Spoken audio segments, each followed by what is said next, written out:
What's up? What's up? What's up? What's up? Death Metal Podcast Live. How's it going, peoples? Echoing in my head. All right, there we go. So, check it out. That was unreleased Ceremonium song. It's called Thy Dying Sleep. So yeah, this episode is brought to you by Death Metal Podcast. Yes, I haven't done a Death Metal podcast in a minute, few months maybe.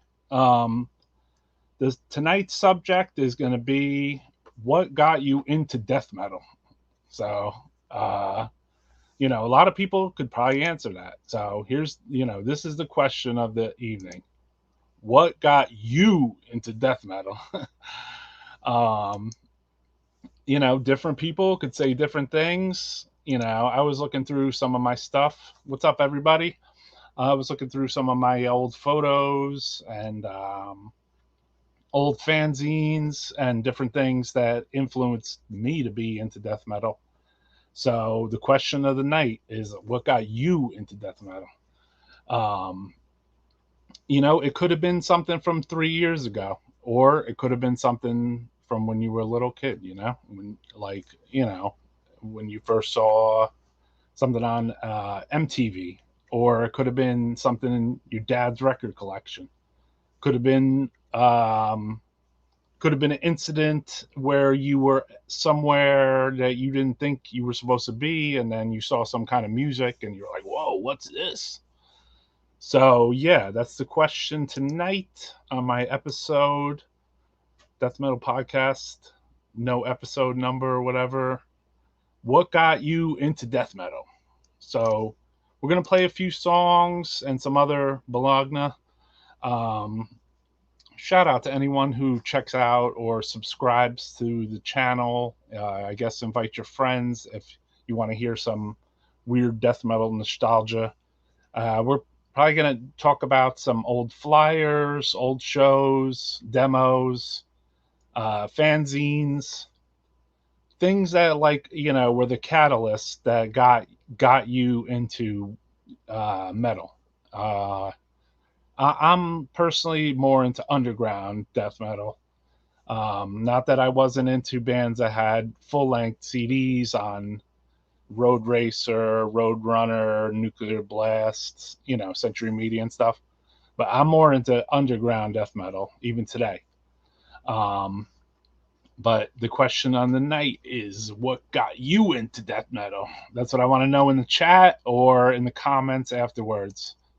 So we're just going to play a little bit of music and nothing too serious here.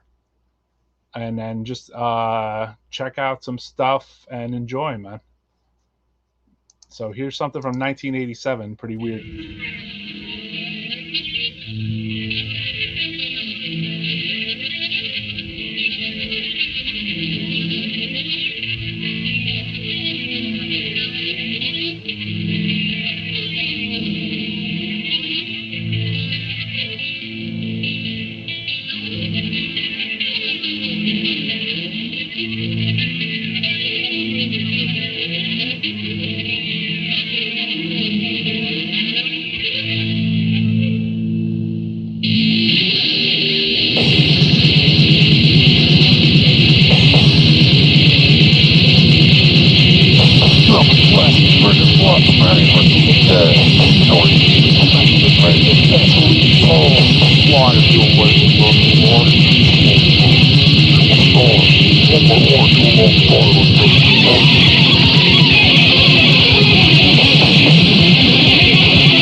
Ladies, call the freaks, cross the police, now there's nowhere to run.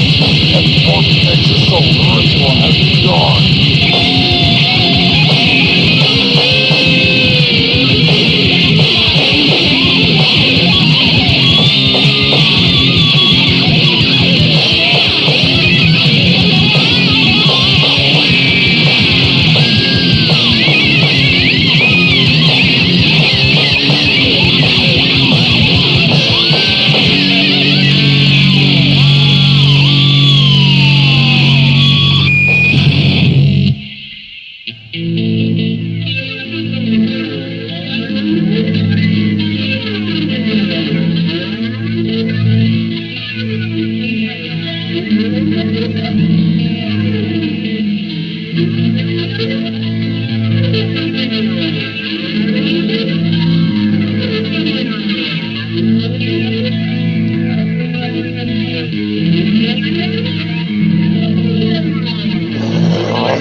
So I don't know if that was the end of the song. I think so, though.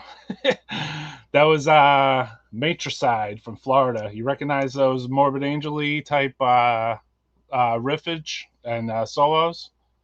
I think they shared a member of Morbid Angel. John Ortega? I'm not sure if it was the other guy, Harris von Schauer. All right. So the question of the night was, what got you into death metal? Local college and high school radios would jam for hours weekly, and I would record tons of shit. I remember first Necrophagia, Sadist, and Slayer. Exactly. So this is probably my story a little bit too. Would listen to old radio, and record stuff. And then, we would we would see flyers, we would see stuff, we might see something like this out, it depended on where we lived, something like this. The old Sadist Illusions record, you know what I mean? It was like kind of really early on. It was a thrash record, but it was also like, it was a death metal record, and I mean, the artwork, the black and whites, a little more extreme, a little more different, I mean, a lot of death metalers also came from the really early scene. I noticed these bands influenced a lot of bands that are popular now, even bands like this. This says it's from 85, so Sepultura.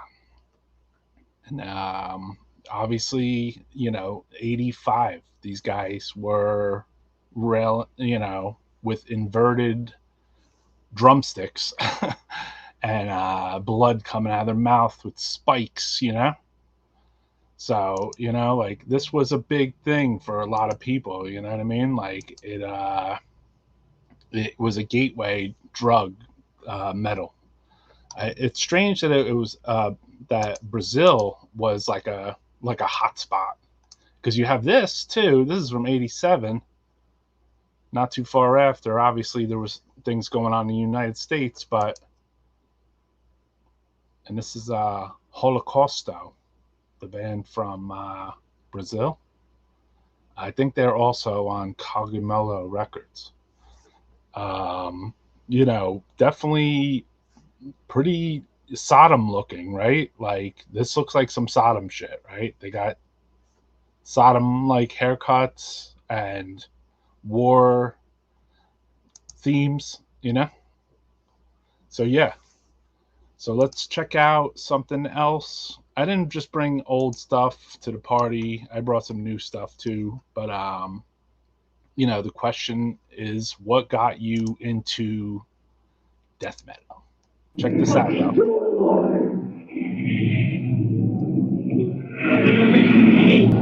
Every time.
So yeah, man, Ripping Corpse definitely were early kind of innovators, not only musically, but like for me in New Jersey, they were a band who I saw a lot of like show flyers. They kind of, not saying they innovated that, but when you are young and impressionable, you see band flyers at record stores or pinned up somewhere. Could be at the laundromat, or you go to a show or whatever, and then like there's like these like band names you never heard them. And then I remember Ripping Corpse in particular being a band who they had a lot of like show flyers that would be around. And it was always like kind of like it would be kind of like you would see you never heard of the bands, or maybe you heard of one of them or something, but it was like Ripping Corpse was like a huge thing, man. What's up, death metal? Ken's Death Metal Crypt, Dorset. I see Fraser wrote something here too. So yeah, so the question we're asking tonight is, I'll bring it up again. What got you into death metal? Okay, so my man here in the comments saying I heard that metal. I was listening to Sweet Nightmare and Wes doing it here, hearing Houston, Texas. Son of a bitch. So yeah, Sweet Nightmares was a huge thing for Texans. I guess Houston area. I don't know how far the radio signal went, but they played a lot of underground stuff, and I'm sure they got a lot of people into it.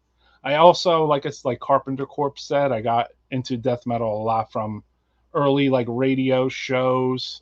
There was a radio show that I could hear in New Jersey. It was a New York one, and it was called Heavy Metal from Hell. And then they would play like, it was on for literally like probably like an hour or two for like one time a week. But they would play like Crumbsuckers, or they would play like cock rock stuff like Bon Jovi. But then at the same time, they might play like Agnostic Front, or they might even play like the borderline like death metal stuff. It was more like thrash at the time, they play like Slayer or something.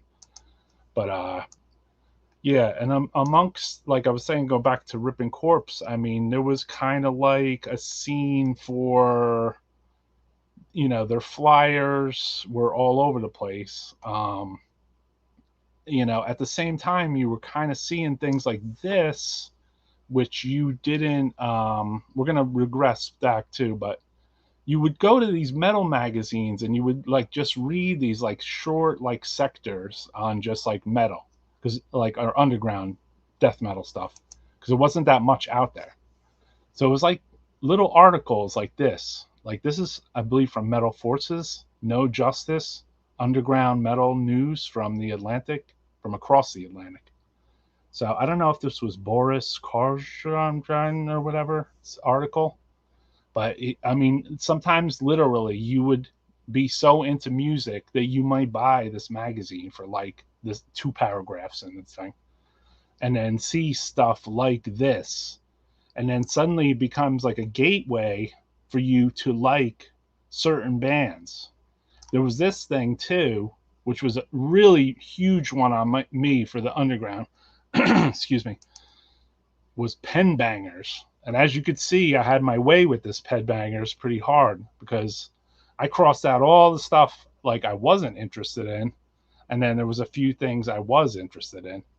But reading these articles, like, and the Pen Bangers section of Metal Forces, you would see like written in the fine print here and the names, like you would see names of bands you never heard of, basically. So if you were questing for metal, you would see things here. Also, though, mixed in with this, I noticed there was a huge like grindcore, punkcore, crust scenes, like things I had also probably learned about because of Pen Bangers. So big question. what got you into death metal? If you want to say in the chat or whatever. I know it's a hard question because obviously it goes back, something as deep, like we showed the Sepultura, you know what I mean? But like something as deep as this, I mean, this guy had a lot of people into death metal, obviously. Celtic Frost, the early Celtic Frost tour with Voivod. I know this was like a big gateway thing. Celtic Frost put it out albums being from Europe and then doing a tour in America. Definitely a gateway drug. Or like I said, again, Sadist, then you have like Death and Dark Angel, you know what I mean? So you got, you start have like, death metal kind of creeping in on like the thrash gigs, right? So, this was probably, one of those gateways. This was like some of my gateway stuff, you know what I mean? If you were for Texas, this could have been a gateway thing for you right here. Necrovore and Devastation and Bloodspill. I mean, these bands were like doing black death metal like way ahead of their time, like especially Necrovore and Bloodspill. I mean, they were I see this is at the Club Oasis for $6. Just 3 bands and Necrovore. I don't know who headlined or what. But man, I mean, if you were a young kid back then and you saw this crazy music or you saw this flyer on the street, it was stuck to a damn telephone pole. And then you're like, you know what? Like, that looks pretty cool. Like, look at that, I mean, years ago, there wasn't even like people with friggin' tattoos. So if you saw something like this, you would probably want to like go kind of check it out a little bit, right? So yeah, okay. So so much fun having a subscription to Metal Forces. Oh, that must have been cool. Hell yeah, dude. 1986. So 1986 with Wes Weaver. Cool, man. I guess you're saying yes. Cool. Damn, man, a subscription to Metal Forces. That's kind of cool because, I mean, I felt like I had to fight for this thing, And then sometimes I couldn't even afford it, and I would read it at the store. Or try to, Let's take that off, though. Now, maybe you were beyond, a little bit beyond, and you were writing to fanzines, and you were writing overseas, and you took on something that was a little deeper, like something like this. Satanic Death from Japan, a fanzine. And I mean, look at the band listings on this thing. Autopsy, Dead Conspiracy, Atheist, Rigor Mortis New York, which is pre-immolation. Messiah Death, they got reviews with Nunslaughter, Primeval, Morbid Angel, Mayhem from Brazil. Old Lady OLD in here. The Obscurity, Annihilator. There's like, if you would have gotten that at a young age, like I'm sure that definitely would have been like a really good gateway drug. So yeah, what got you into death metal? Think back to your deepest, darkest days, back when you were young. Only $4 for that satanic thing, right? Yes, Celtic Frost. A lot of people got into stuff from Celtic Frost, definitely. What's up, Synthetic Life? Friend of mine went into his older brother's room before he got home and dubbed me Grave, Into the Grave. Yeah.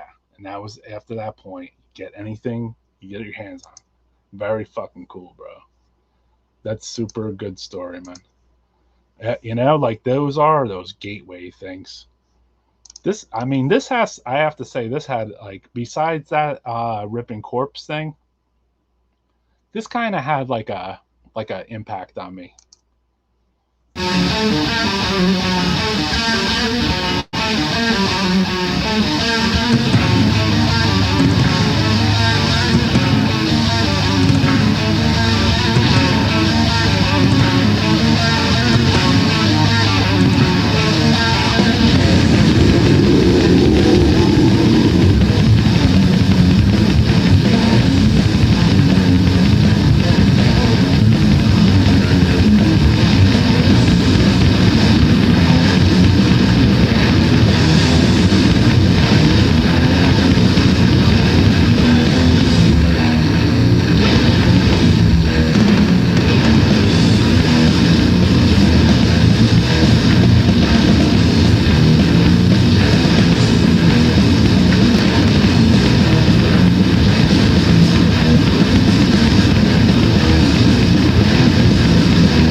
All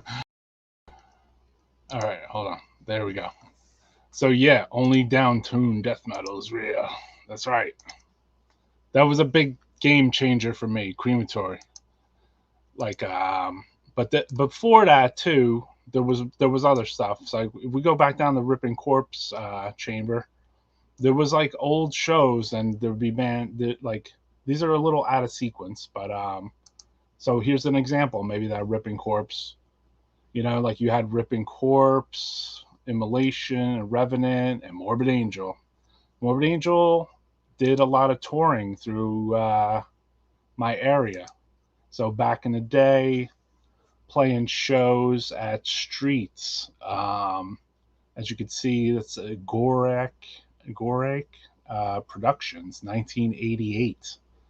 Up at Streets, they had shows with, Morbid Angel, Napalm Death, Sepultura. So we had a little gateway, little area there for death metal that was super underground and shit.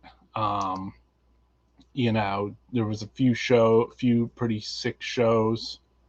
I don't know if it's the same flyer. So yeah, there was this, it was like, it says Earache recording artist at this point. But I mean, somebody could have been getting into, into death metal later too, because of, their age. So my question tonight was, what got you into death metal? So if you want to throw that in the chat or the comments after the fact, let me know. This was a big thing, right? Relapse. Like Relapse's early days, they had a lot of really cool releases, and then they passed these out long. Maybe if you bought like a 7-inch or something from them, you might have found out about like bands that you had never heard of. Like perhaps you had heard Deceased and you got the Deceased demo, but then you got this sheet here and you're like, who's this band? Who is General Surgery? You know what I mean?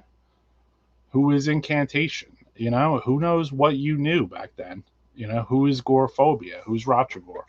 Like these bands I didn't see their shit in Sam Goody. I didn't see that stuff in the record store. Like what are these bands, So I know Relapse was a big gateway drug for a lot of people, What's up, my man, John Grave? Okay, John Grave. My cousin gave me a dub tape of Death Human and Subconscious Terror when I was a kid because I used to go in her room and jam her tapes when I was a kid. Couldn't get enough of the crazy shit. Morbid Angel was the pinnacle for me as an impressionable youngster. Fuck yeah, dude. Same, man. Same, dude. What's up, Pete? Okay, friends and family members in bands that got you into death metal. Hell yeah. Thanks for joining the chat, brother. All right. Hello from Tijuana. What's up, man? Hail to Tijuana. Mexico rules. Definitely a good Mexican. There was some early Mexican stuff that made me want to like death metal even more. There was stuff like this. And this was put out on a US label, but it was like so heavy. Cenotaph 7-inch on Baphomet Records, which was Enrique from Sadistic Intent, his record label. So he put out the early Cenotaph stuff, which, I mean, was really a huge influence on me as far as metal. But, I'm sure there was a lot of other death metal heads that from the US that got to check out Mexican stuff. Now, say you were from a foreign country, though, you might have got into stuff a little different from different fanzines and different spots, So there was this very early on, and Morbid Mag from Norway, written by Ron Eady. This magazine, like, I was going to shout out my friend Bill Venner from Disma, because he is the first person to show this to me. Morbid Mag had a lot of, it had thrash bands in it, but then it had that crossover of like death metal in there, and if you look deep, you see Your Order from Chaos in there, you see Impetigo. There was bands we used to listen to like Zeister, Lunacy, Messiah Death. A lot of good stuff here, man. Interviews with like Hobbs, Angel of Death, and you know, uh, the demos of like Forced Entry were super cool, and Groovy Aardvark, Epidemic. So these were really like this magazine, Eviction and shit, Dead Conspiracy. This magazine was like a really big gateway drug. It's so cool because you look at the price and it's like $4 everywhere. So what does that tell you right there, man? So for $4, you could have bought this back in like 1986 or 87 or something, 88 maybe, and then found out about like some of the craziest bands. You could have been listening to Vigilant demos. So yeah, the big question of the night for Death Metal Podcast: what got you into death metal? So if you want to throw in the chat, I'll bring it up on screen too. No internet back then. That's right. So you had to find out about things, a little different. Jehovah got you into death metal. Okay. The cult of the Jehovah Witnesses told lies, and metal spoke the truth. I like it. Hell yeah. All right. So, yeah. Trans metal, for sure. Morbid Angel? Yeah, Morbid Angel definitely were really big. I mean, they weren't that big. They were an underground band, They were a more underground band. Like Insanity, these bands were not really known, You had to, maybe if you were European too, like you might have, and you were like French or something, like maybe your friend handed you a demo at a Nuclear Assault show, and it's like, hey, check this out, dude. This band's pretty cool. They're called Mutilated, like you should check them out. My friend, is in the band, So, Psycho Death Lunatics demo. I mean, maybe you were Finnish, and then there was a guy who creeped up on you at a show, and he's like, hey man, I got a new band, dude, let me know what the snare, how you think of the snare sound on this is. Zizma, Swarming of the Maggots. This had to be a gateway to a lot of death metal heads. It was a little more grindcore, a little more noisy, but very big style change over the years too. If you were Australian, Sadistic Execution, or maybe you were going a little more underground, so you listen to something like this. Nomenclature Dialabire. Only a 2-song demo, the 888 demo. I mean, this was a really deep death metal demo. I know this had like a big impact on like Dercada and Immolation and some other bands too, So, I mean, this, really killer demo, man. Like old. Maybe this was your flavor. If you were, I think this is US here. Nope, wrong one, sorry. Violent Noise, the Death Metal Bible. Death, Weirmach, Sacrifice, Creator, Insanity, Terminal Death, and Aggression. Now, June 86, dude. $2. The Death Metal Bible, Voivod. Voivod were in the Death Metal Bible. And Death, Sacrifice, Creator, and Insanity.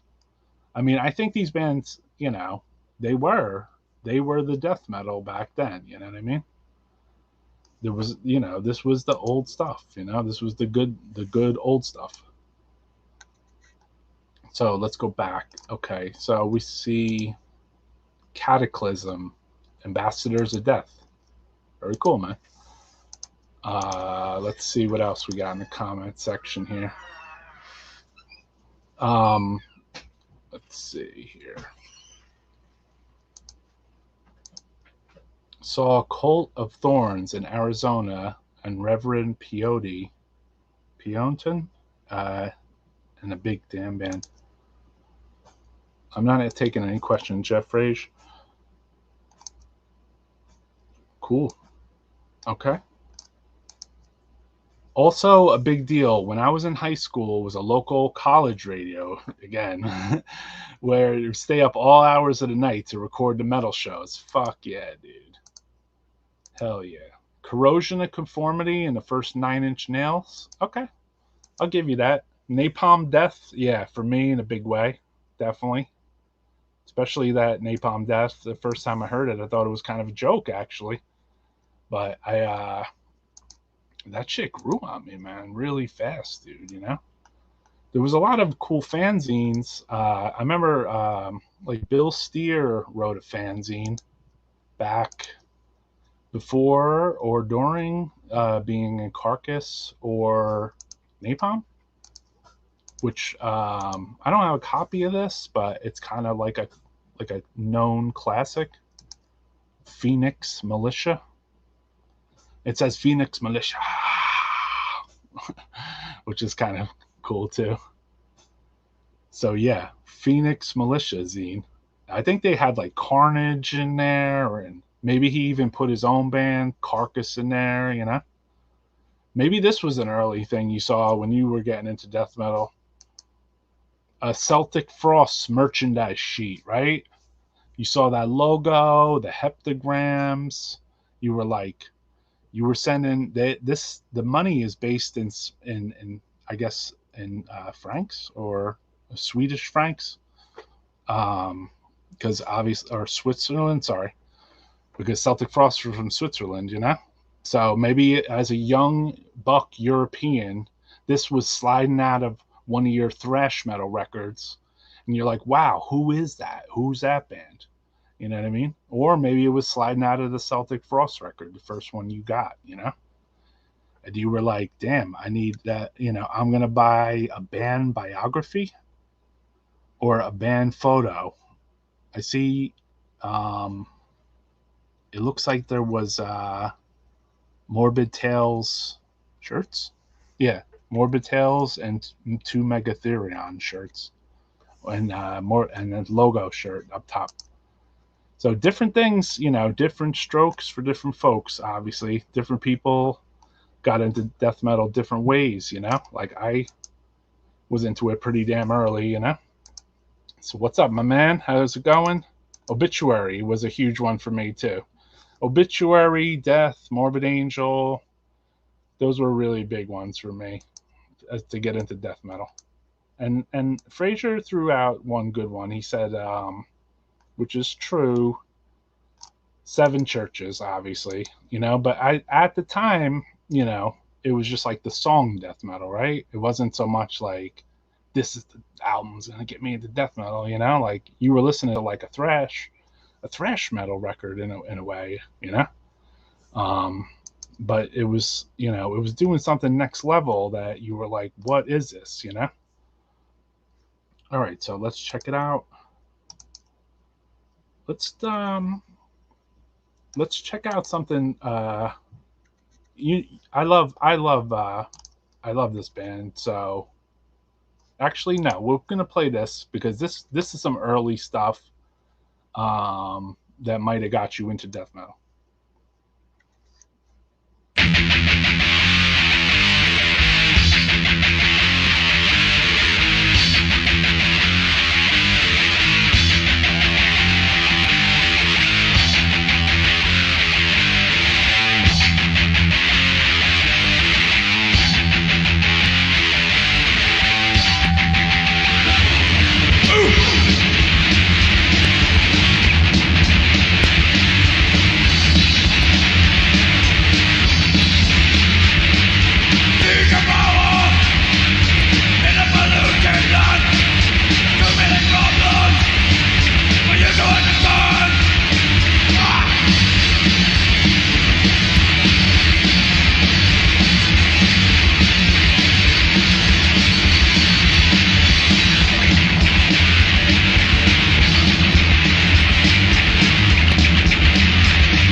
Yeah, man. So that was the genesis of Siege of Power, right? Napalm. Obviously, really influential as far as like once you hear like so many like the first like verse or two or whatever, then it's like that bass part comes in, and then like they got the blast even faster as time went on. But like it kind of has that blast that starts like that, and that's old as shit, man. So I can't even imagine living in that scene and seeing that live. You know, if it was a three piece or eventually became a four piece or whatever. So yeah, man, big influence for me. ENT, Heresy, Discharge, plus Sabbath and Punk brought me to death metal. Okay, so yeah, so right down that lane of the whole like Napalm Death, ENT.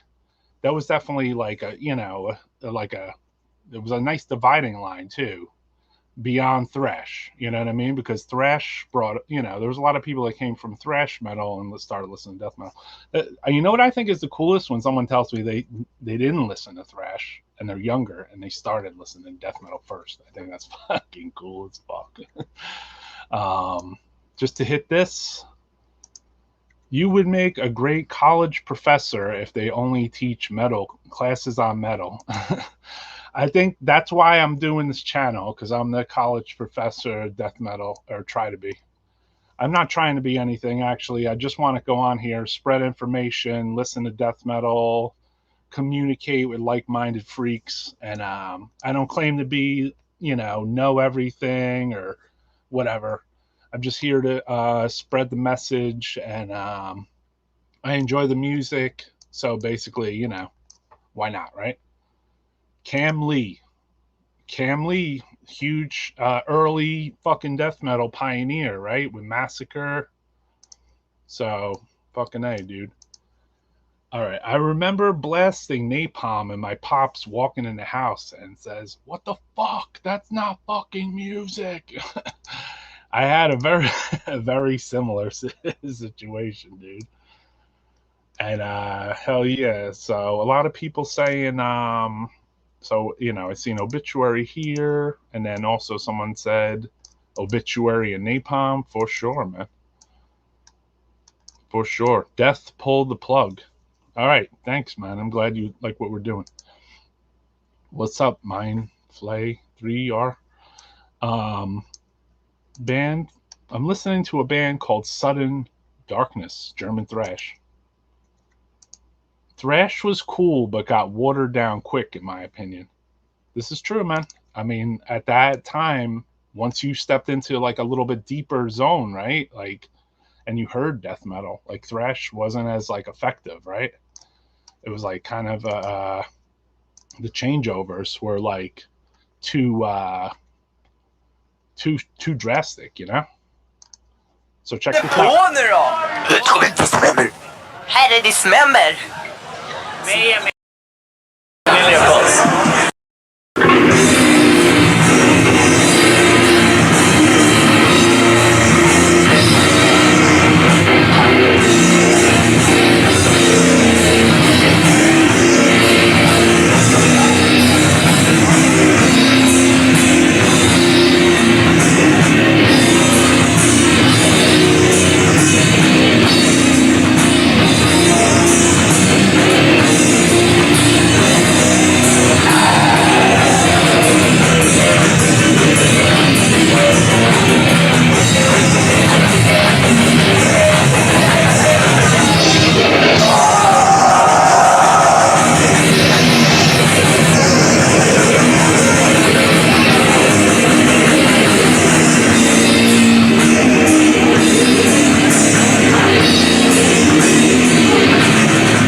Death of Vocation. So shout out to Maynard. I forget what it says there. Maynard Hazer. Shout out to him, man. Killer tapes, you ripping. I don't know if this guy is the guy. He might have been the one with the ceremonium, though. I'll find his photo later. We got to give credit to where credit is due on Death Metal Podcasts. I try to. At least a little, you know? I mean, sometimes people upload videos to YouTube and we share some of them on here. So let me shut off this stupid banner. Yeah, so other than that, you know, the question I asked tonight, if you're just tuning in, is what got you into death metal? So that's the big question. There's death metal thrash. That's true. I mean, you know, there is a little changeover, death metal thrash type stuff here and there.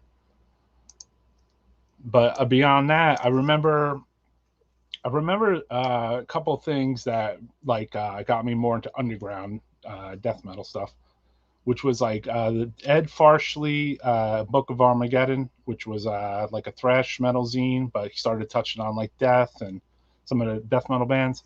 And then there was this fanzine I picked up at a show, and this was like a fucking life changer. It was called Death Vomit, and this was written by my friend Jeff McClellan.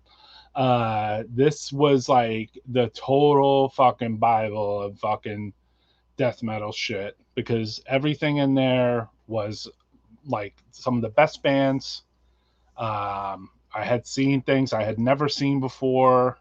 There was addresses. So it gave me the opportunity to look at these, not only look at the bands that were in there or read the reviews, which they were mostly interviews and there was some reviews, and but to be able to read up on the band's, you know, history and find out like what demos they had out. There was images of the demos and the logos and the bands, and then like it was like at the bottom it was like, here's their address in Sweden, here's their address in Norway. You know, I remember reaching out to bands like Crematory because of this fanzine. So this was a huge influence on my life, basically. So thank you, Jeff. Appreciate that, man. This was probably an influence for some people too, or something that could answer that question, like what got me into death metal. You saw like these kind of like advertisements, right, where like they were like stuffed in with like some death metal release. So for this instance, you have Nuclear Blast, and then they would put out really good bands, you know, like Atrocity, The Benediction, Subconscious Terror, you see there, Disharmonic. They put out the Disharmonic Pungent Splits. Apparently back then they were doing Incubus merch and Impulse Manslaughter, as well as they put out those Defecation record, which was a side project or whatever of the cousins, Napalm Death guys. Then also Master and Deathstrike here. So seeing that probably was a huge thing when you saw, you know, maybe you hadn't really heard of those things, you know. Yeah, zines. That's what I'm saying. Like, so Death Vomit was a zine for me. There was a lot of other ones too. Like maybe if you came in at this point in the scene in the United States too, this was another one that was like a ton. I mean, I never seen so much shit packed into a fucking fanzine. And shout out to Mark from Impetigo, Uniforce zine. Also, you got Master there, you know, and interviews with Macabre, Deceased, Pungent Stench, Carcass, Disharmonic, Hellbastard, Necrophile, Doom, Blasphemy, you know. I think this is the first place I ever saw that weird Blasphemy like couch video thing or whatever picture. I think this might have been where I first saw Zeisma stuff and wrote to them because the address was in there. So because of that fanzine, if you came in the European scene a little later, there might have been something like this one right here, which I thought this was a really good zine. Final Holocaust. issue 6. This was a Belgian zine. As you can see, you got Mitch Harris with his pentagram Chile shirt on the cover of the thing. And it says Roy Copy. It says Thresh and Core Underground zine. But, I mean, this thing was mostly a death metal and black metal-ish zine. There was some thrash in there, I guess. But I remember more death metal, you know? So maybe if you were from like Belgium or France or Italy or Germany or something, UK, maybe you cop the copy of this zine, and and inside the zine, because of those addresses, that got you into death metal, it got you into the underground shit. I stay rooted with the underground stuff mostly, So yeah, this was a big one, I thought too. Reading liner notes, checking out the bands you like, checking out the band's T-shirts. That was the same reason I even listened to the Misfits, because I was looking at Metallica's T-shirts, saying like, oh, what does that band sound like, Another thing, U2 wasn't around back then, so you had to take a chance buying stuff. YouTube.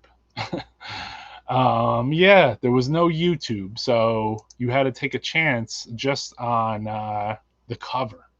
Like you would look at the cover only, and then that's might have been what got you into it. Just it could have been a mistake, dude. Like, because you wanted a thrash record, but then next thing you know, you ended up with a death metal one.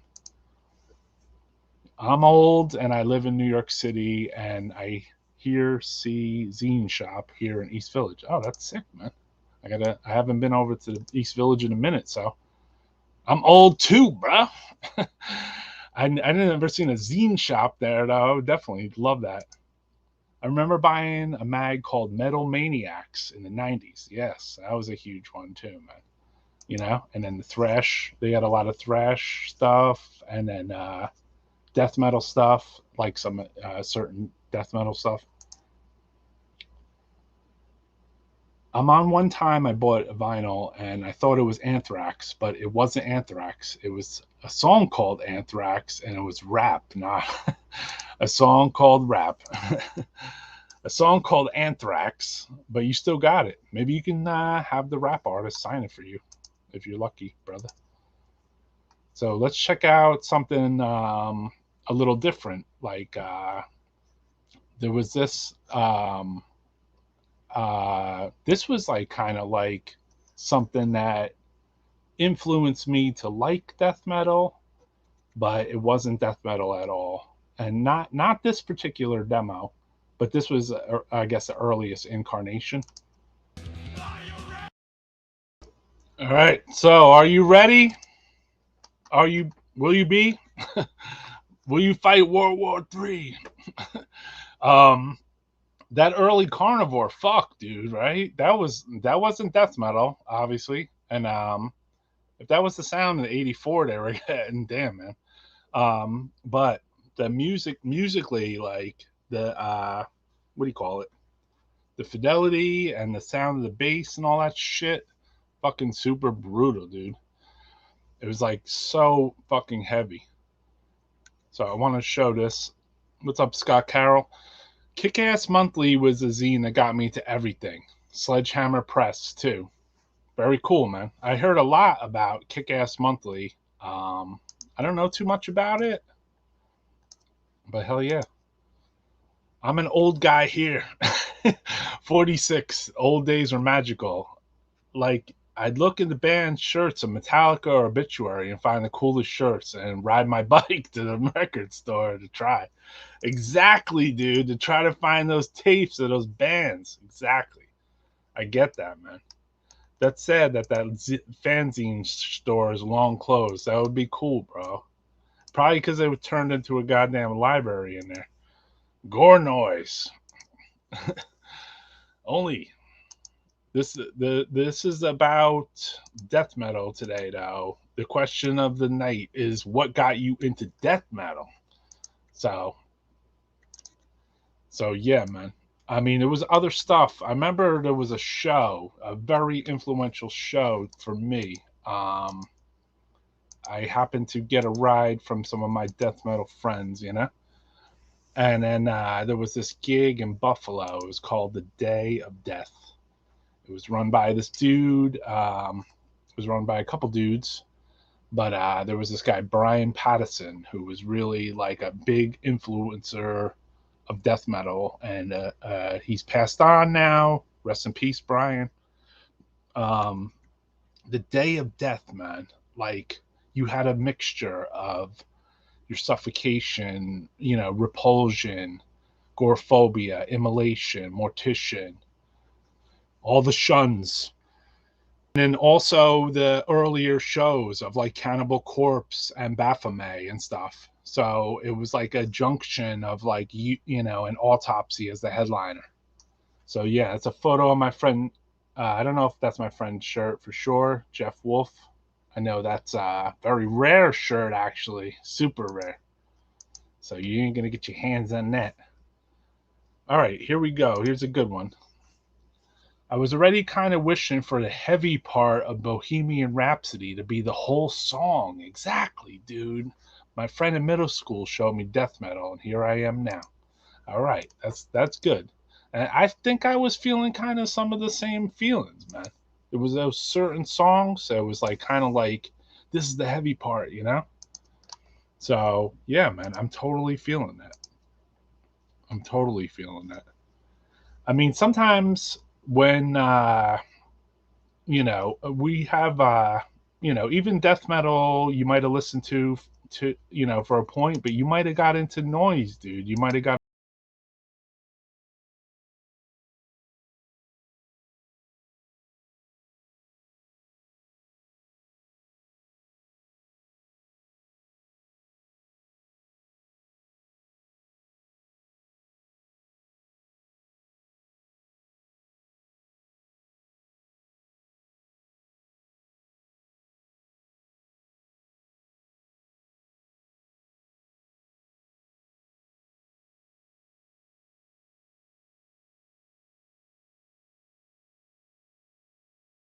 Brazil again. Brazil here to save the day, even with their gore noise. So it wasn't just about Brazil and this, but that you have to say, man, there's a lot of Sodom there, right? Or this. Look at that spider web shirt, dude. Come on, man. Like, this could be like a modern day black metal photo, right? For real. Yeah, fanzines were a big thing for me. I remember not just being into, certain foreign fanzines, but like spreading out across like all the U.S. fanzines, and it felt like each like state or sector had its own little like scene. So if you were, writing around to bands, they would share information and say, "There's this other fanzine over here." And here's one from California. I remember I wrote to pretty extensively. Real Sickness. It was written by some guy named Jerry, I believe, and it was like a small zine, and the guy would write like these huge fucking letters, dude. Like, I mean, he would, huge fucking letters, dude. Like 2 pages, yellow paper, back and front, just like huge letters. And back then, repping the Bolt Thrower, Inverted, Acheron, Gut, Gore Beyond Necropsy, Phantasm, and even Execrescent, which is Mark Riddick's band. So that's super cool, man. It was a killer, like, digest size zine. A lot of that, there was different stuff. Like, if you went from fanzine to fanzine to fanzine, you might find like different bands and different stuff, Not that. Or, maybe you saw like some flyers at a record store. Or, you know what?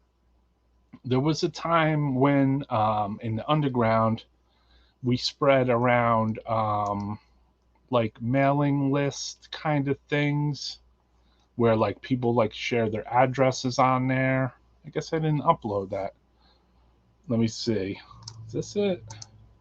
No. Um, but and then there was also like compilation tapes where like there would be like one fan who was like he let you hear like one song each of like all these different demo bands. So like that those were like very eye opening, especially for me with the European ones because you got to hear you got to get a sample taster on cassette of something that was a death metal demo, but not have to buy every single demo at the time, which at the time might have cost you a total of like $50. But if you were like a young kid, obviously you couldn't afford those $5 bills. So there was like this compilation tape I remember it was given, or not given to me. I bought it. It was called Apocalyptic Things. I had it on my table here, but here's some of the inside and look at this band because if this guy was an A&R for a record label back in the day, he'd be a billionaire. So you had like Sadistic Intent, Cadaver, Agathocles, Mayhem, Grave, Deadhead, Entombed, Immolation, Benediction, Therion, Dr. Shrinker, Nunslaughter, Merciless. I mean, Cannibal Corpse, mixed with Splatteria and Exit 13, Ex Mortis. Bonus track, Gothocles. So shout out to Shouse Fred and his Apocalyptic Things compilation. I think this was volume 2.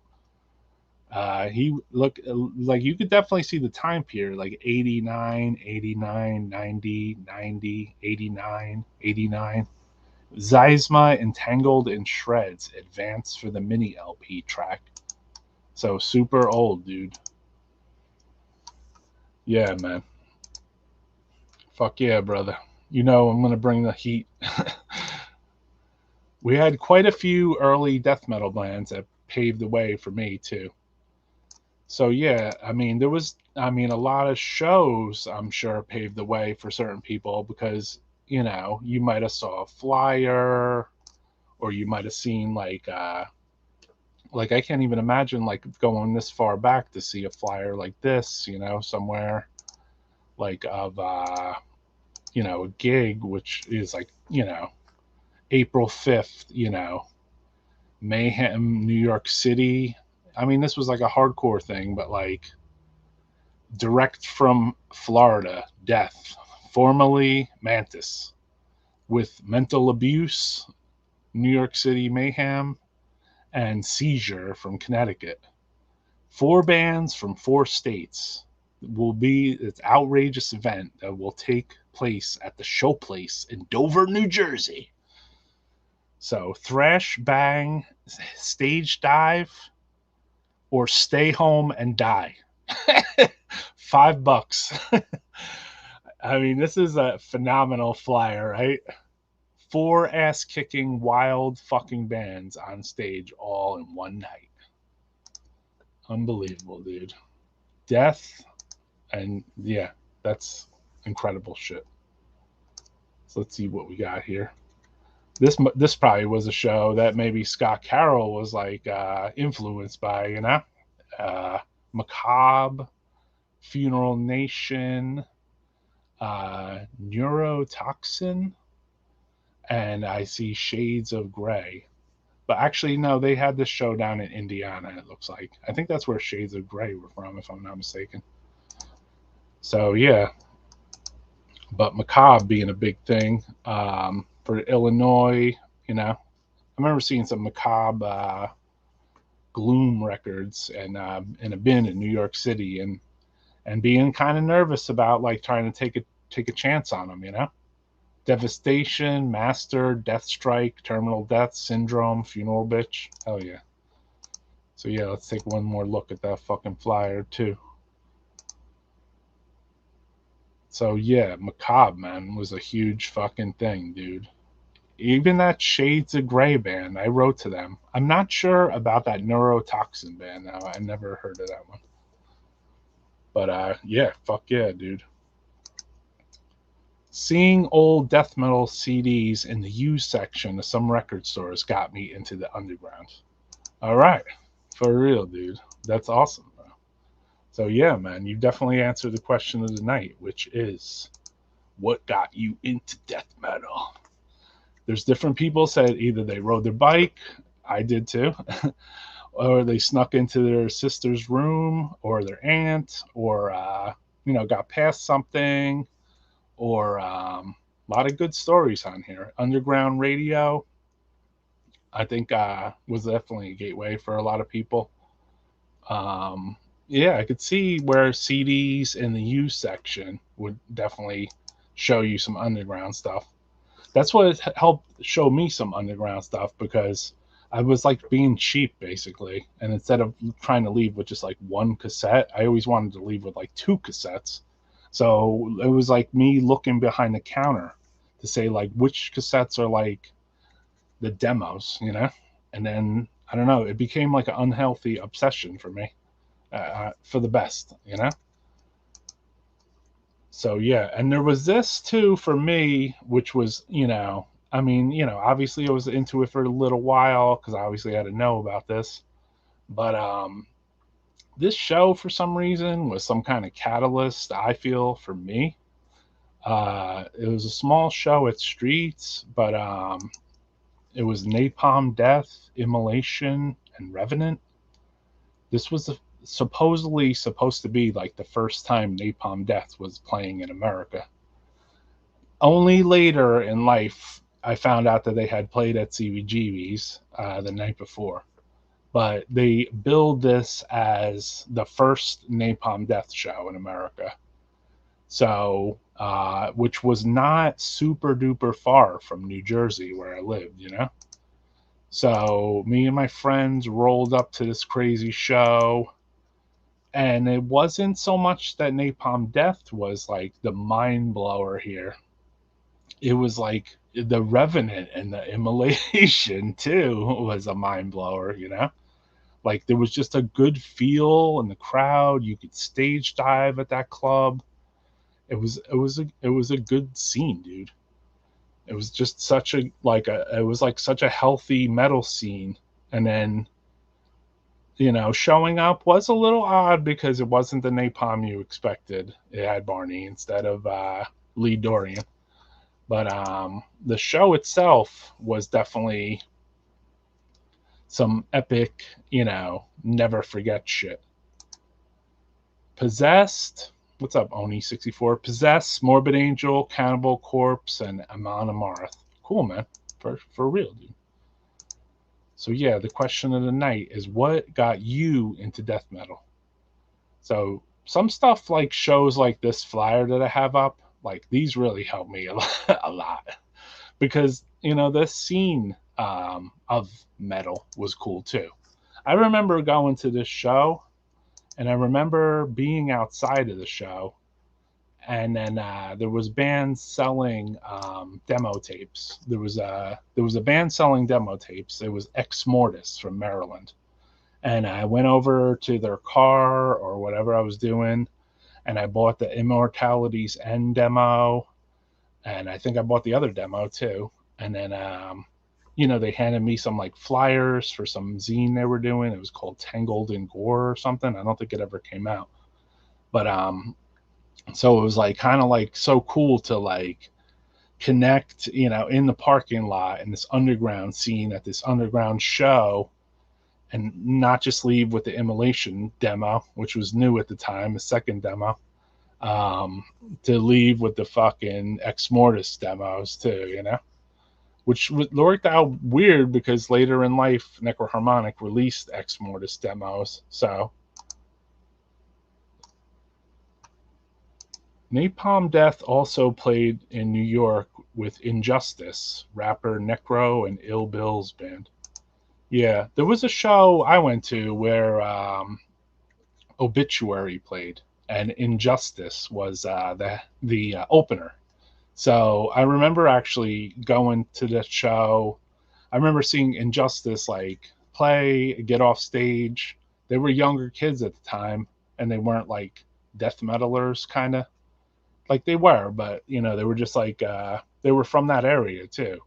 And then there would be like there. I felt like at Lemoore there would be like two show. It would be either Injustice would be opening up, or there would be this band called thrash band called First Order. So it was like one or the other. Like we're opener of like a lot of the shows there. If there was like a metal show, it was like either Injustice open or like First Order would open. Necro was 12 years old. Yeah, he told me that. It's weird because I seen him at at the obituary show. So it's like so weird to remember back that far. But I have a pretty good memory and just remember seeing Injustice and everything. So yeah, it was cool. And Lemoore was amazing. Like we would see the carnivore there, but like also the scenes were so crossed over that you would go to see like a Cro-Mag show. You would see like I saw like the first couple like Biohazard shows there. Actually seen Biohazard about 12 times there. I saw like the first Typo Negative show when they weren't called Typo Negative, they were called Repulsion. And then I was a big fan of Carnivore, so it was cool for me. And it seemed like an extension of Carnivore. But so the big question on this podcast, Death Metal Podcast, going in an hour and a half, is what got you into death metal? So basically, we showed a lot of fanzines, a lot of flyers, these mini flyers, demos, people saying radio. I didn't think too much about that beforehand, Radio definitely got me into it. These guys right here got me into it, and they're holding Uniforce right here. The guys from Autopsy. I mean, for some reason, like Autopsy has like a special meaning to me because they I saw Severed Survival in the store, and then I think one of my friends was like, "Hey, man, that's Members of Death or whatever." And I was like, you know what? I really have to take a chance and get this. I don't know what it sounds like. It looks crazy. I mean, every guy in the band is wearing a shirt out of the album cover right there. It looks crazy as hell. The song titles look crazy. The record costs more than all the rest of them because it's an import. But I'm like, I don't give a fuck. I am buying this fucking Autopsy Severed Survival record. And after that, man, my life was fucking changed, dude. And I still say, there's a lot of bands that even can't even really match that like brutality of that thing. Depending on where you were coming from and like what your age was too, would be decided of when you got into metal, or death metal, I should say. So a lot of, obviously this podcast, a lot of stuff has to do with like the early death metal stuff because I got into it pretty damn early, dude, So there was those fanzines and this stuff that came at my, into my world early. And then beyond that, I took those extra steps to write to foreign bands. And then I might get fanzines that look like this. This one's from Poland. I can't remember the name of the zine right now. Diabolic Noise, it was. This is Diabolic Noise issue number 6. So you had Immolation, and then I guess Cradle of Filth when they first came out. Unleashed, Anarchist, Samuel, Thergothon. Yeah, Inverted from Sweden. So yeah, if you grabbed up some foreign zines, you ended up with more foreign addresses, and then you could write to more foreign bands too. Because it like you could exhaust like the US fanzine after a while, but I mean if you went around and you went and bought like California ones and then you bought like New York ones, like you probably, if they put out a second issue and shit, your address would just be coming in. Remember, this was no fucking internet, dude. Just fucking like literally like, what's up, man? Word of mouth. Autopsy first album, one of the best bass sounds in metal. Fuck yes, dude. Hell yeah. What year was that? I didn't see which thing it was. Oh, it was 1990 or 89 because it was Obituary. And I don't have photos of the show, but I remember the show because when Obituary went on, like the whole fucking place just like backed up super hard. I was there with some of the guys from Evoken, and then I remember some of the guys as time went on, and some of the guys from like Evoken or some of the guys from Putrefact met some of the guys that they let them, you know, the guys from Putrefact had a band they were starting. It was Ceremonium, and then they met some dudes there, and then they got this guy to join Ceremonium or whatever, right at Lemoore. So big question: what got you into death metal? What about you, La Finnish metaler? What got you into death metal, man? You know, I mean, a little of everything, obviously, between the zines, between the shows, between the flyers, you know, just between like, you know, this is an old Euro flyer that I thought was pretty cool. And Brutal Mag from Sweden with Henke Force.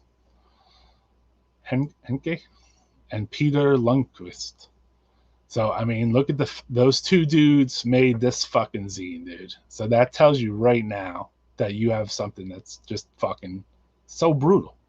I mean, look at the lineup of the zine. Interviews with Grave, Disgrace, Zeisma, Inverted, Interment from Sweden, Gorment, Nirvana 2002, Ander Jacobson, who went on to join, I think. I don't know if he's the one from, Necrony. Carrion Lord, they got some US in there. Traumatic, Merciless Comic-Con, and even some horror movie fucking shit. Fuck yeah, dude. Super underground, man. Love me some Evoken. Surprise, Out of the Crypt Death Metal Podcast, I see. What's up, my man? My cousin got me into death metal. All right. Brujeria were a band I was listening to when discovering death metal. Cool. That's cool, man. Interesting. First album, I guess? That's awesome. They were definitely first Brujeria 7-inch was a thing for me. Like I really enjoyed that stuff. Why don't we check out this? Because this band had a big influence on me getting into death metal. Right here.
Funebre from Finland. Yeah.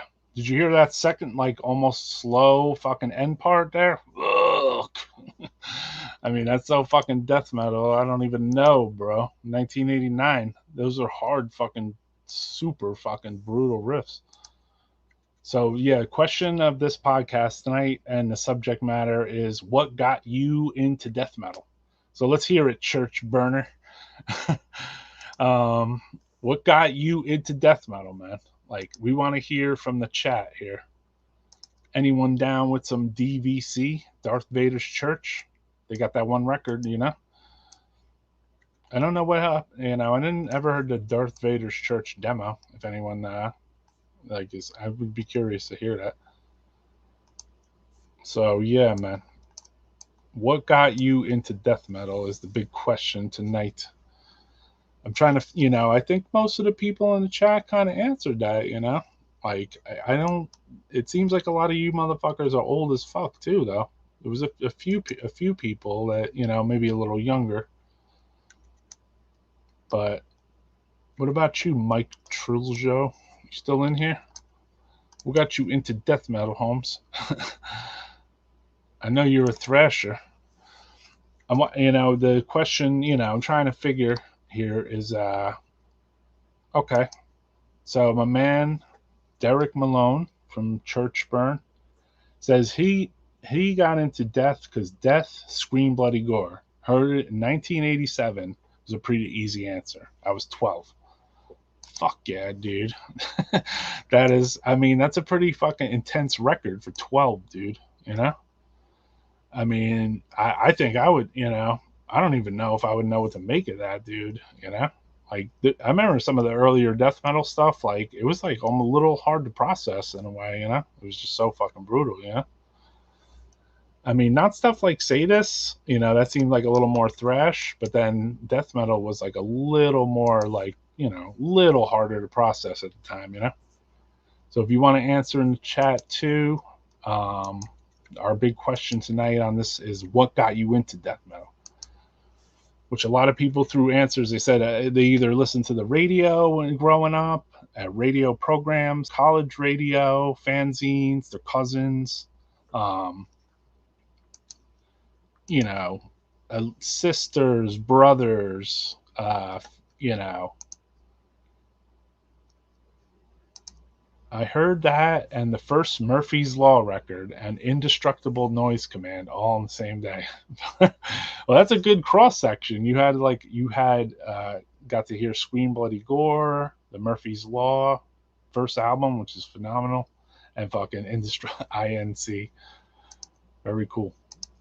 What scared you to death metal you wouldn't listen to? I'm not scared of anything, brother. I don't know if that's a question for the thing. When Obituary was warming up for Slayer. Okay, that interesting. That's pretty wild. Okay, that's a pretty interesting way to find out about shit, especially with the Obituary vocals too, because like they were, yeah, obviously not Slayer styled, you know. So that's a cool way to find out about shit. And then, yeah, a lot of old motherfuckers in this chat, dude. There's like, you know, most people got into stuff, you know, a little earlier on. I mean, if you were listening to Master in like 86, obviously you were really, you know, you're older or whatever. I mean, for me, like, you know, obviously it was a transition from heavy metal to thrash to death metal, you know. And then I think I even transitioned past death metal into gore grind. Saw Obituary's first full U.S. tour with Sacred Reich in 1989. Maybe that was the show with the Injustice. Not really sure. What's up, Francisco? I got into death metal when music store I saw the cover Vile from Cannibal Corpse and lost my mind about the next record. So a magazine also with a Morbid Angel logo. Oh, that's cool, man. Fucking A, dude. It was always those fucking magazines on the shelf, right? Before death metal, my mother and sister had me into Priest, UFO, Gamma, Dio, Queensryche, and Patti Smythe, etc. Sick, man.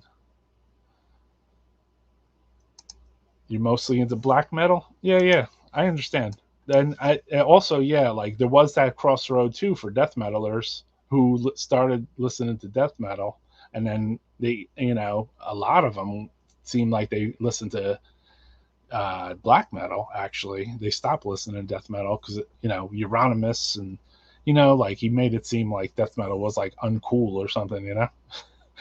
That was true, man. And when I see they do like a documentary on Euronymous or something, and they say like, yeah, he tried to like say like, that it wasn't cool. Like he did push that fucking message pretty hard, dude. Basically started with new metal and moved up the groove metal, then thrash, then onto death metal for sure, man. That's very gradual reaction too of different age groups. The new metal scene, I guess, like the Korn or whatever, or Pantera or some shit. I mean, I don't know. I'm not super into those bands and know almost nothing, but I was watching an interview with the one of the guitar players from Korn. My real transition into chasing death metal was 1989. Yeah. See, yeah, there's a point too where yeah, like you start to chase it a little harder, Like it goes from like just being a listener, a few tapes, you got your Pestilence, Consuming Impulse, you got your Death Leprosy, you got your old Sadist Illusions LP, you know what I mean, that you bought from the band for like $10 or something. And then you might just listen to those for a while, but then, do you become like the harder collector, Do you go like those extra steps? Like I spent like every fucking cent I had on like buying music and blank cassette tapes. Eventually, I did spend money writing to bands. Um, Luckily, at a time when it wasn't $17 to send 4 ounces to Sweden, it was more like $1. So it was a lot more accessible. And then the bands would write back, and there would be times when I would write to bands and they would write back to me and they would say, you're the first guy who ever wrote to me from the United States. And that always made me feel fucking awesome, dude, I'm like, fuck yeah, dude. It's like I saw your little tiny ass flyer in like, View from Abyss's fucking package, Dan Ferguson or whatever. And it's like your little flyer in there made me write to you. You barely had a fucking logo, nothing. Like I just wanted to hear another band, dude. Thank you, Impaled Nazarene. Um, $5 to order one Seraphic 7-inch a week. Fuck yeah, dude. Oh man, that's pretty fucking crazy, dude. I hear you on that. What about this? I remember right now for this demo, like for some reason, like this demo had some kind of like death metal impact on me. Unleashed, The Utter Dark, demo 90. Those 3 songs. Plus you had the guy who left Nihilist, like doing his band, and like look at that fucking logo, dude. I mean, that is like they don't even have to have a cover. It's The Utter Dark. And they got a logo that's like just incredibly fucking death metal. It's so old school and cool. The demo too, the sound, like real distant, heavy, but at the same time, like he has that like special snare drum kind of sound, which is like very unique to some of the old demos, and kind of put a special flavor on certain European stuff. Is the heaviest Unleashed. Fuck yes, dude. Pete saying Death Leprosy was the first CD I purchased. Before that, it was all cassette and vinyl. Yeah. I remember having to choose between like cassette or vinyl. I would always buy the cassettes, but then I would buy the vinyl. The vinyls were like $2 more, I think. So like I felt like I'd get more with a cassette. What's up, simple but not so long name? Cannibal Corpse with Hammer Smash Face with that clip from Ace Ventura and Death. Compelled through Voice of Soul, gradually going back to the philosopher and lack of comprehension. Very fucking cool, man. So yeah, big question. What got you into death metal? That's an awesome answer. I appreciate you joining the chat, and that's cool. Watching Metalocalypse helped. Fucking hey, dude. Fuck yeah. Unleashed, one of the coolest. Yeah, I'm sure you're talking about that. So yeah, fucking hey, dude. Let's see what else we got here. I feel like Unleashed as classic debut could never capture the heaviness of the demos. Valid point to a point, you know. I think they got some. I think that first album was pretty fucking heavy, dude. What do you think about those stick logos? Someone agreeing with you, Derek. I mean, that demo is so deep that, you know, it takes you down that rabbit hole that it's just like, I felt the same way with the Grave. Like, after I heard the Grave demo stuff, especially the third demo and the Putrefaction demo, when I heard the Into the Grave, I was kind of like, what the fuck, man? But I think as time went on, it grew in, you know, I grew into it more. And I think the Unleashed first record, Where Life Dwells, also. I tried to follow Unleashed more as time went on, as well as Grave. I felt like Grave helped the more death metal direction, and then Unleashed kind of like, after like maybe the third album, I kind of trailed off on them. Live though, Unleashed, fucking holy shit, dude. I mean, they were really killer live. You know, fucking Unleashed had to show that shit. Here's another old zine. I remember I got this. This is pretty early for me, and maybe I think Dutch. A lot of good bands. I don't know if they're on the cover though. Ugly Zombie zine, limited number 22 of 250. It looks like. So if I remember correctly, this had like Crematory and like Pestilence and a bunch of other good stuff. But it was always like I would dig into like the areas of like the demos mostly if I already, you know, say there would be interviews with the bands, which obviously you would read them because you would want to know what was going on with, you know, an underground death metal band you liked. But it was like I was searching like the back pages for like the addresses and the fanzine names and the band's addresses so I could try to write for the demos. And the quest was real, man. I mean, the quest was fucking real, dude. Grave, you'll never see. Fucking A. The Utter Dark had a super heavy washed out guitar mix and reverby snare I just drool over. Yeah, man. I mean, the snare sound on the Utter Dark demo is like, so, I mean, there is one demo that kind of has a very unique snare sound that everyone can like, you can process it now, but when you first hear it, you're like, what the fuck is this, you know? I mean, look at this fucking cover even, dude. I remember getting this tape in the mail, Zysma, Swarming of the Maggots, and the first time I heard it, I was like, this is the fucking sickest thing I've heard since Rika Putrefaction, basically. So, I mean, I was just fucking knocked over. And the snare sound was fucking so like weird and like it was bad. It was so bad it was good. So I love weird snares.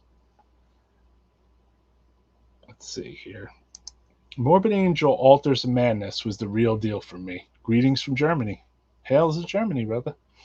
Fucking A, dude. Yeah, Altars of Madness was a big one. It was definitely like a fucking, you know, I felt like it really carried the flames like farther and further and further, you know, and for me too, you know, Altars of Madness, Leprosy, Slowly Rot, Pestilence, you know, a lot of the early compilation records, like the New Renaissance compilations and Thrash Metal Records compilations, they would like slip in like that one like fucking death metal band on there, you know. That's how I first heard Death. They're on like a combat Death. They're on like a compilation record with like a bunch of like Like, maybe some good thrash bands, some shitty ones, and then they're on there too.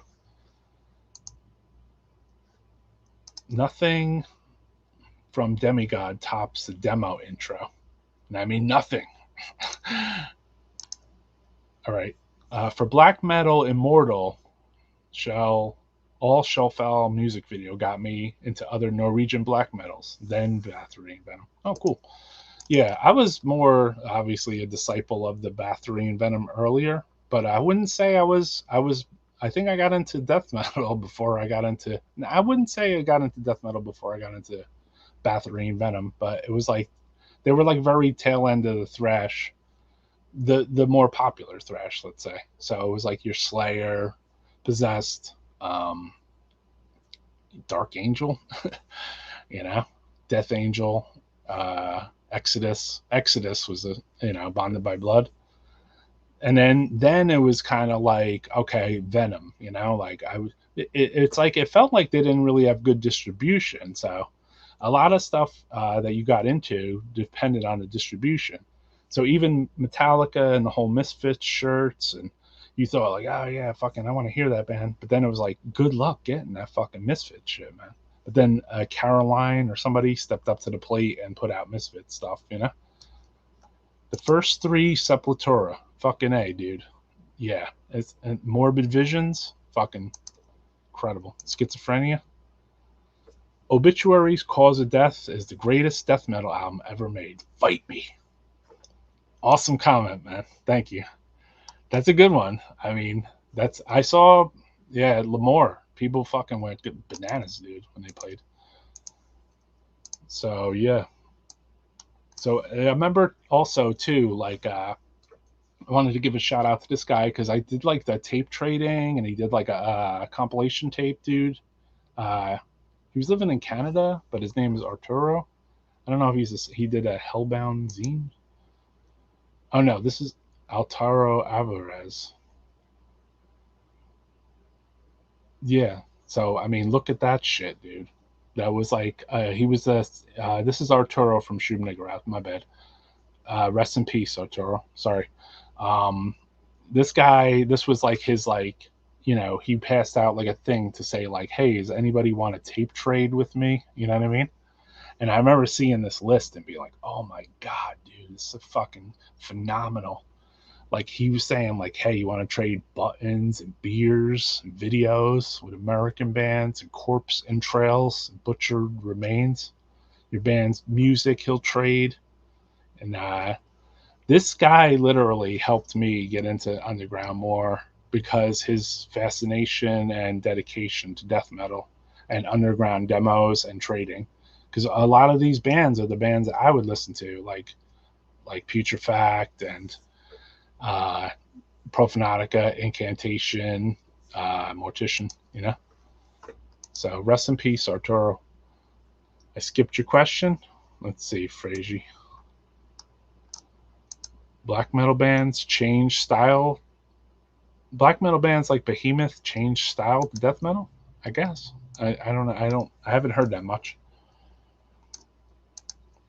Death, Spiritual Healing, Altars, Blessed, first two Obituary, Entomb, Stranger Eons. Before that, Slayer, Sodom, and the usuals. Fucking A.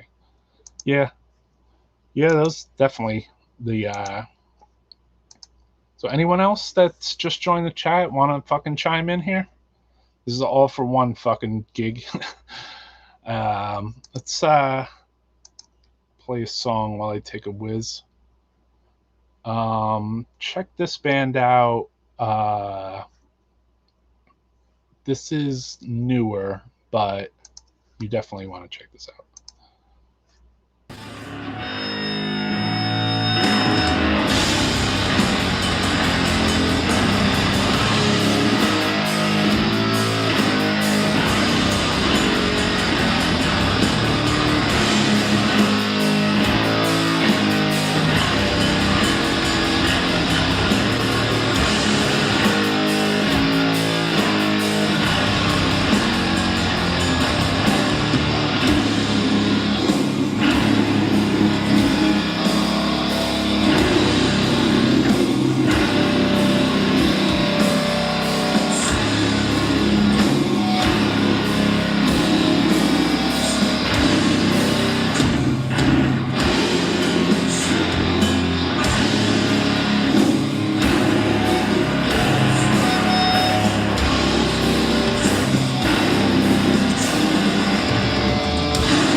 Russian death metal represent. Pit Magazine got me into a lot of cool shit in high school. Cool, man. Yeah, Pit Magazine was fucking pretty banging. Seen Sepultura, Obituary, and Sadist tour. And tour got a lot of people excited. Fucking, why do I feel like I went to this too? Like I went to this show too. This, there was so many of these shows like became like meeting places of like other death metalers too, and other death metal bands, or you found out about death metal bands, or you even bought someone's fucking fanzine outside after the show. So super cool, man. So yeah, the questions I'm asking tonight is what got you into death metal? I was just asking in the chat, and I got a lot of good response, man. I really appreciate everyone that does talk in the chat or go on here and check out the live stream. It's been a couple months. I think the last one I did was like a post Maryland show, so I want to get more into doing the interviews with the bands at the stage. So I would say in the future, try to be on the lookout for that type of stuff, and that way we can have a little bit more structured interview, and then bring on a guest from Europe. I liked having different guests from Europe come on, because that way we could chop it up. And then also timing wise, we have to go on earlier. So it would probably be like on a Sunday or something, and then go on at like noon. That way European fans could watch it, and that way the US fans could watch it. I mean, obviously anyone could watch it in YouTube replay, but it's cool if you want to talk to, say it's a band you like, and I'm going to try to interview some more bands, a couple more record labels, other scene supporters, people that do things or make moves in European bands or European death metal bands, either setting up shows, distributing stuff. We like talking to fans. We like bands rehearsing on here. If somebody's at a show and they turn on their phone at a fucking beer party in Germany, I'm all about it, dude. Like I want to connect with other death metal peoples. And if this is the way we have to do it nowadays, and this is the way we have to do it, What are your thoughts? Broken Within 38. What are your thoughts on current bands that are bringing back the old school classic flavor, like Midnight and Goatwhore? I'm digging the Midnight, man. I am a little bit. Like the thing is, I'm a regressive listener. So usually if a band comes out with something new, I do not listen to it until I hear the earliest stuff first. So I try to listen to the stuff a little bit in order. And for me, I am like the demo and rehearsal regressive. So I won't even listen to the band. Could have 3 albums out. And I'm still like, well, let me hear the demo first, because I want to see what brought this scene upon. Like, where are they now?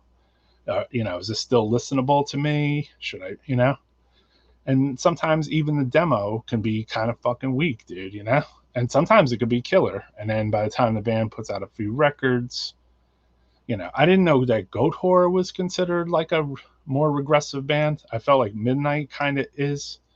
I think I remember Goatwhore being like a band for so many years.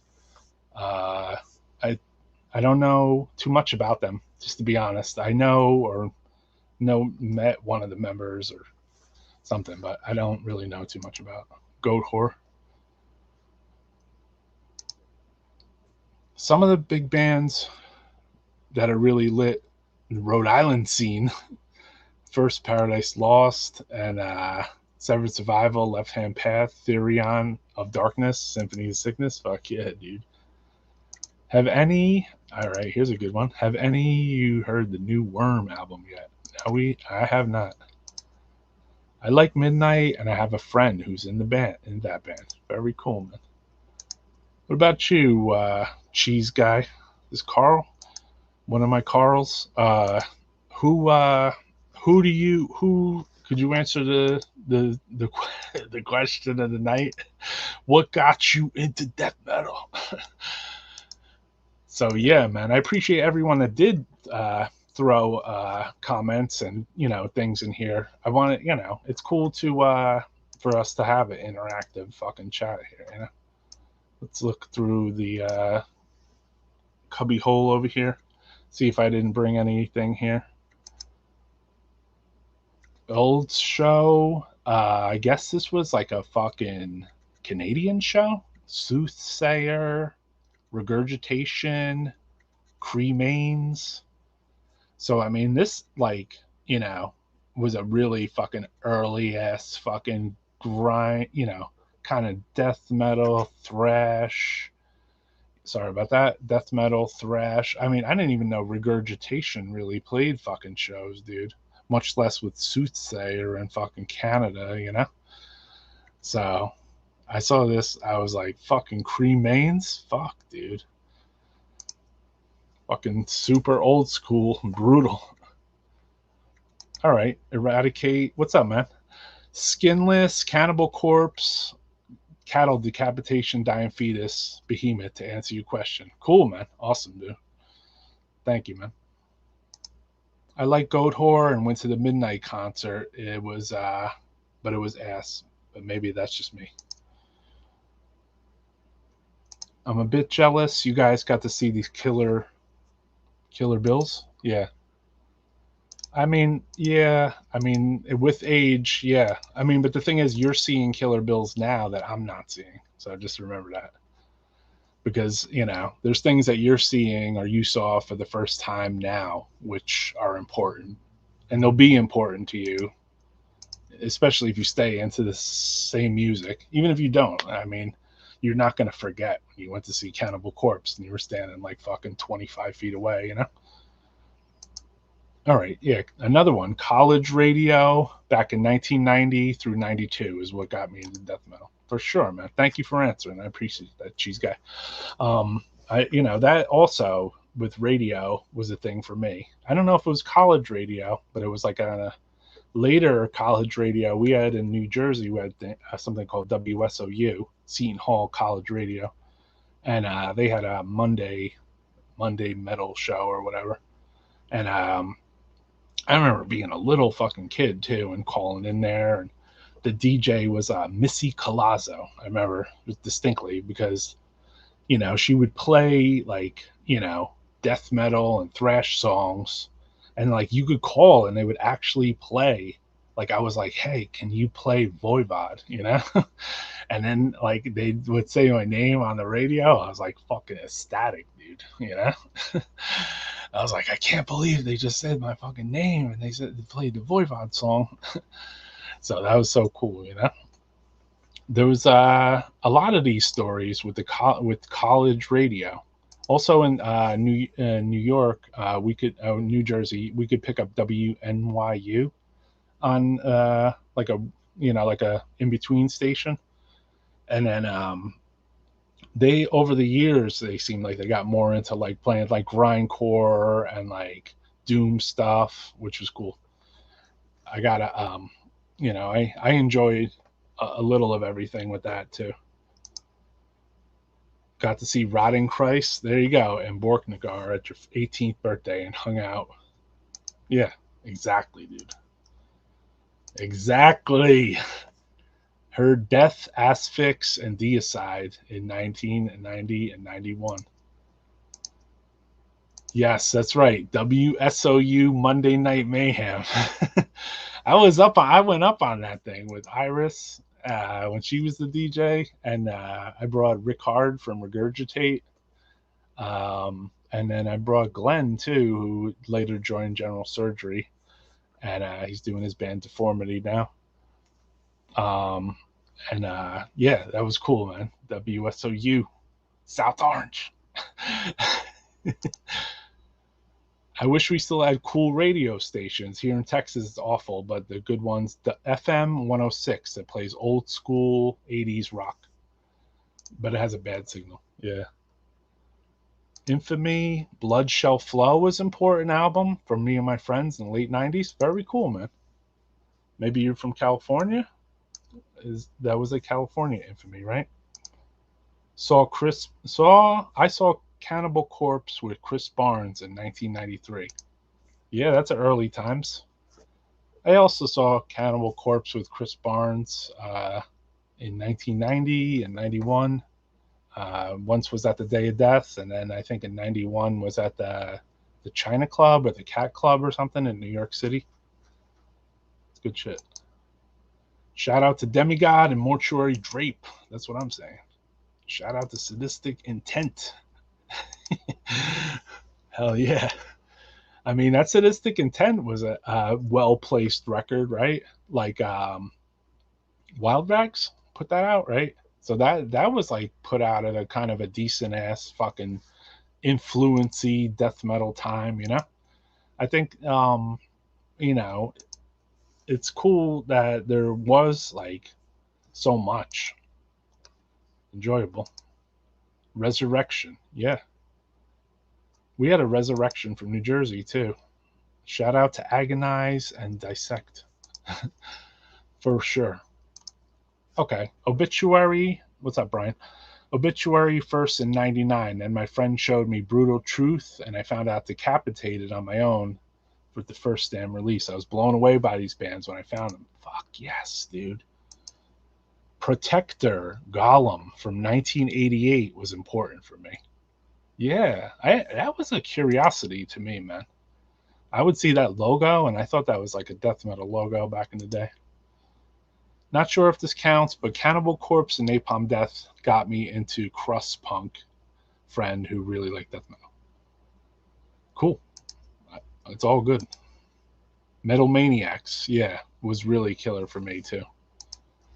They Metal Liz.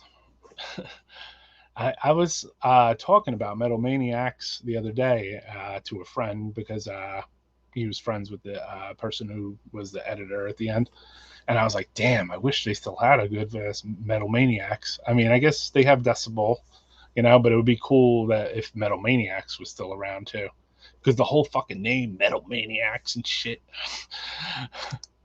Gorgut's first tour also turned some heads. Okay. Yeah, I mean, that was some shit. Suffocation, Deicide, also Vital Remains. Yeah, Derek Malone was right up front with those Vital Remains. I was also at those some early ass Vital Remains shows with Phlegm and Agoraphobia and shit. The Excruciating Pain demo, they had like a color cover, which was like nice, and the art was pretty fucking bananas. And death metal was played like a fucking fast and pretty black metal. It wasn't black metal, it was like more death metal with the demo shit. Then it seemed like they went more into like a Black Death kind of direction. And it's like, yeah, with death metal, like you could steer into fucking several different directions. It's like, oh, okay, am I going off the fucking Gore Grind Highway, or am I going off the fucking Black Death Metal one, or am I going total Dark Throne, or am I going fucking to listen to the French Legions, you know? Like, which is it? Grindcore, crust, so much shit, you know? Back to thrash again. I think Midnight, I mean, I feel like some thrash vibes coming off those guys. Did you guys have metal and punk gangs on the East Coast? Yes, we did. we had metal gangs and we had punk gangs, and then we had the precursor kind of like I would call it skinhead gangs. They were like they would like go to shows and just like ruin. I want to say ruin the show, but they would get into a lot of fights, and they didn't like metalheads, so they used to try to grab us by our hair and let it like fucking swing it around. But back then, I didn't have any hair, so I had like fucking. I was like a little bit above Sodom at that stage, you know. But maybe not in the back. I had like a fucking rat tail. It was like this fucking big, you know. So, I mean, I guess I could go to a show like that, and I just would stand to the side and just watch the bands. And I mean, sometimes I would watch the crowd because they were going fucking crazy. Was Old Bridge Militia a gang, or you know what? They were never around, man. I never seen Old Bridge Militia in my life, dude. It was only the thing I heard Metallica say on a record. I know they existed, you know. There's a South Jersey thing, I guess. I personally, as a North Jersey person from the old school, I'd never seen any kind of old old bridge militia. There was a death metal. I mean, if they were the thrash metal fucking gang or whatever, then I never fucking seen it, dude, ever in my life. Biker gangs and skinheads and SFU, yeah, SUF or whatever. Old neighborhood gangs into death metal would attend backyard gigs and cause trouble. Yeah, like I saw like videos of like Terrorizer, and I always think I was like, yeah, man, that was probably some hard shit back then, dude. Like especially in like those fucking neighborhoods and Cali and shit. This one goes out to all right. It was on the Slayer. That's what it was. Old Bridge Militia. Being 19, I'm glad podcasts like yours exist. I probably wouldn't know nerdy details like Bill Venner's rig without it. Hey, man, that's what this shit is for, dude. Yeah, the random chaos. Cholos, the random cholos at the shows. Okay. Yeah, I never seen no Old Bridge Militia, man. I have to say, dude. Like, I don't know.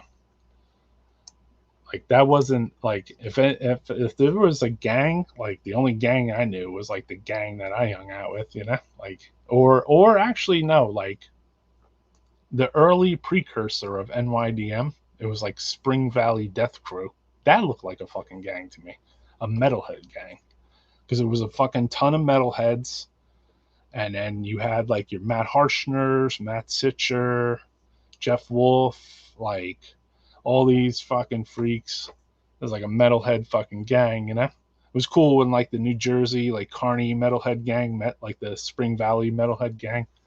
I thought that was always a cool fucking thing.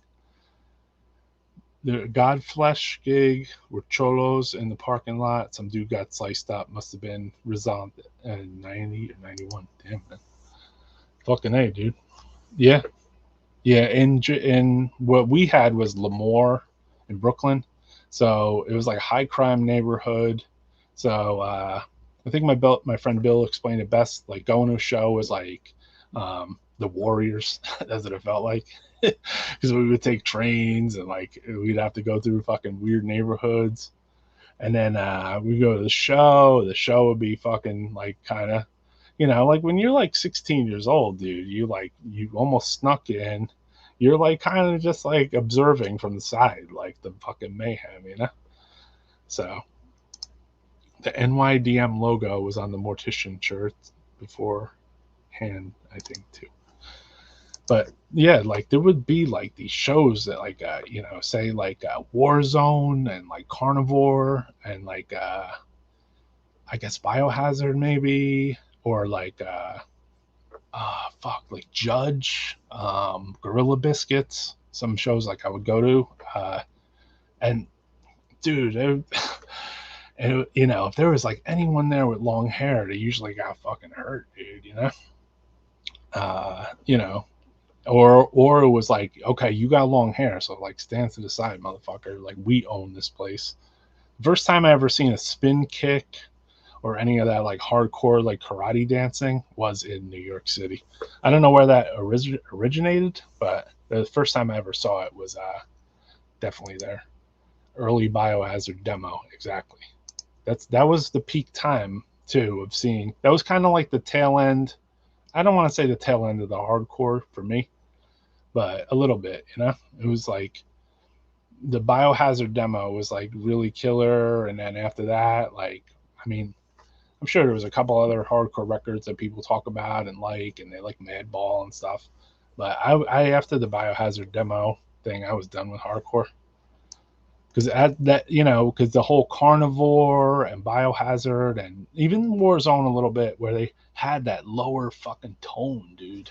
I'm all about low tone, man. Like, and I want low tones. So I think I showed you guys everything in my little archive here, you know. If you guys didn't check this out, go back to the top. You know, we talked about a lot of the old, you know, the way you got into death metal, basically, you know, the bands you saw or the shows you went to or that one cousin or the college radio station that you had to hold a fucking piece of tinfoil out the fucking window to fucking, try to get a fucking signal or whatever. Yeah, I want to say thanks to anyone who did help me in any way or gave me a ride to a show. So that was always cool. The people that were older that helped give me a ride to a show or something, or a ride to a record store. A lot of the record store stuff I did on my own, obviously, like riding my bicycle in the rain and or walking for fucking 5 miles to buy 2 fucking patches, for my fucking denim jacket. But like anyone that gave me a ride to a show, like Dan Kincaid or somebody like that, where we went to Streets and we did a fucking 360 on the fucking highway on our way there, but we still fucking just went. Or Tom Triano. I remember it was 2 carloads of us. One had like Ronnie Dio and his girl and Nick Orlando, and then I was in a car with like Chris Kincaid, rest in peace, Dan Kincaid, and Tom Triano. And we went to go see Carcass when they were touring for the Symphonies of Sickness. They played a show at G. Willikers in Jersey, Pennsauken. I remember being up exit 13 in Jersey, which is like Elizabeth. It's a stinky ass industrial area. And I remember Nick Orlando's car fucking died or whatever. And then somebody hopped in with us, or I hopped in with those guys, and we still continued on to the Carcass show. And Nick's car died, so that was kind of sad. It's like, damn, we're going to see Carcass, and this guy's like left on the side of the highway. He's like, just go without me, bro. I appreciate it. Rhode Island used to be me, the Metal Dudes versus the Johnny Hardcores. Andy Jones knows a lot about that. The infamous Andy Jones. To you. So yeah, man. I think, besides like one flyer from 93, I don't really have much to show here. I think we brought to the table everything we could really talk about death metal wise. I'm glad that everyone chimed in and gave their thoughts. And, I thought hardcore dancing originated from hardcore shows. Yeah, well, I feel like I was there when the first time I seen dude do like a spin kick or some shit, like maybe not the first time, but like in a club at a hardcore show, it was like a fucking war zone, or I don't know, man. It was like Cro-Mags or some shit, where like I never seen people go so crazy in the pit, because the earlier pits that I saw or was in, they were fucking like circle pits. They were like we listened to Exodus and fucking not that crappy fucking Exodus song, but like Exodus Bonded by Blood, and we would fucking like run around in a fucking circle like we were fucking moshing, whatever. Psyched to see Rochvor at MDF. Fuck yeah, dude. Hell yeah. I gotta show this coming up. Rochvor is playing August 28th with Ritual Mass and Left Cross. They're doing 3 shows. Philly, I think New York, and Baltimore. So if you guys are interested to see Rochvor, there's a few fucking Rochvor shows going on. I never thought I would say Rochvor show going on. It just seemed like it was never going to happen years ago, But it's cool that it is happening, because I think Rochvor are as classic as these bands right here, you know what I mean? Like, they fit in with that, They fucking fit in with fucking the real fucking death metal shit, The old fucking Rochvor shows, Fucking Lethal Prayer and Fatality and Stathanus, At the fucking Electric Banana, dude. I mean, Rochvor is like a fucking cult, dude. I mean, they're one of the fucking heaviest death metal bands there is, right? So for them to come out and show the young bucks what's up, I'm very happy about that, dude. Like, I've been a fan, obviously, for a long time. My label put out a CD with Rochvor with their demos and their 7 inches. So, like, obviously, I'm a little partial towards loving them. But it's nice to see old bands come back and just show that, yo, I'm still here. Like, we're still playing. Like, we'll still fucking do a show, fuckers, you know? So, yeah, shout out to Sathanas also on this and Lethal Prayer. I don't think I know anybody from Fatality, but shout out to Roger Moore, man. Talked to Mark Mastro on the phone. Super fucking cool dude. Been friends with him fucking long time. I have a fucking Rochivore fucking iron-on I bought in fucking Buffalo. It was like they didn't have shirts, so they sold like some fucking iron-ons. You could take it home and like make your own Rochivore shirt with it. I never used mine. I always wanted to, but I saved the actual iron-on. So it's like a fucking. Hopefully they have like a death metal like museum or some shit, because I think that would probably belong in there. So I'm gonna be outie with a song and a dance. Enjoy. I hope you guys enjoyed the podcast. I'll talk to you, man. Enjoy later.